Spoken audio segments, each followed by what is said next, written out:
Matagal nang tinatanong, pinagsasapawan ng tsismis sa kulong at pinag-uusapan ng mga fans.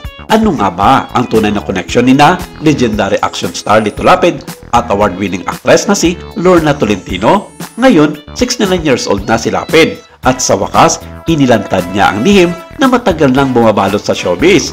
Nag-umpisa ang lahat sa isang ordinaryong media event.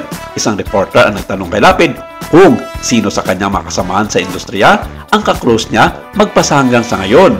Hindi inaasahan ng sinuman ang sasabihin ng veteranong aktor. Sa halip, nakaraniwang may hinaong sagot, huminto si Lapid at sa isang saglit, napuno ng emosyon ang kanyang mukha nang bumulong siya ng 8 salita na ngayon viral sa social media. I never stopped loving her, not once.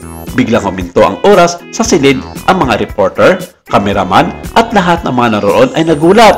Ang mata naman ni Lorna Tolentino na kasalukuyang naroon din ay bahagyang napuno ng luha. Noong dekada 80 at 90, parehong nasarurok ng kanilang karera sina Lapid at Tolentino. Siya ang matapang na action star at siya naman ang eleganteng actress. Marami silang pelikula na nagmarka sa isang henerasyon. Pero sa likod ng kamera, may kakaibang ano na dama ng mga manonood mula sa bagyang hawak ni Lapid sa balikat ni Lorna hanggang sa mas malayang pagtawa niya kapag kasama ang aktor. Ilang magasin na ang nag-imbita sa ideya ng pagmamahalan, ngunit pareho nilang itinanggi bilang simpleng pagkakaibigan lamang.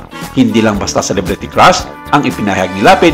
Para sa marami, ito'y simbolo ng sakripisyo. Ang pagmamahal na isinuko dahil sa tungkulin at responsibilidad. Pareho silang may pamilya at reputasyon na dapat protektahan. Ang pagbabunyag ng lihim noon ay maaaring sumira sa kanilang karera at personal na buhay. Ayon sa isang veteranong komunista, mahal nila ang isa't isa. Alam na lahat pero pinili nilang manahimik. Pinili nilang unahin ang pamilya. Ang nakita natin ngayon ay dekada ng panghihinayang na bumabalik sa liwanag. Wala pa rin opisyal na payag si Tolentino, ngunit kitang-kita ang kanyang emosyon sa nasabing event. Ayon sa mga malalapit na kaibigan, nahihirapan siyang kontrolin ang kanyang damdamin. Shock, sakit o muling pagkilala sa pagmamahal na matagal na niyang itinatago.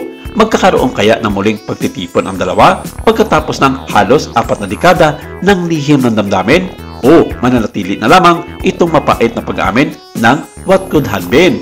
Ayon sa mga insiders, nakita ang dalawa na tahimik na nag-uusap pagkatapos ng press conference. Seryoso ngunit puno ng lambing ang kanilang palitan.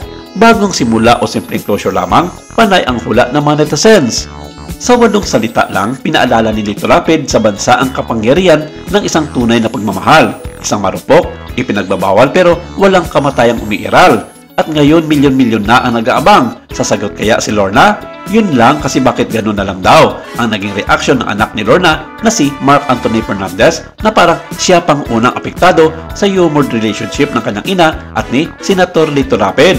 Ginagawa lang di kaya ito bilang ingay ni Mark para maibalik ang kanyang kinang sa showbiz o sadyang ayaw na niyang mag-asawa ang kanyang ina matapos mabiyuda ito sa kanyang ama na tetang aktor na si Roddy Fernandez?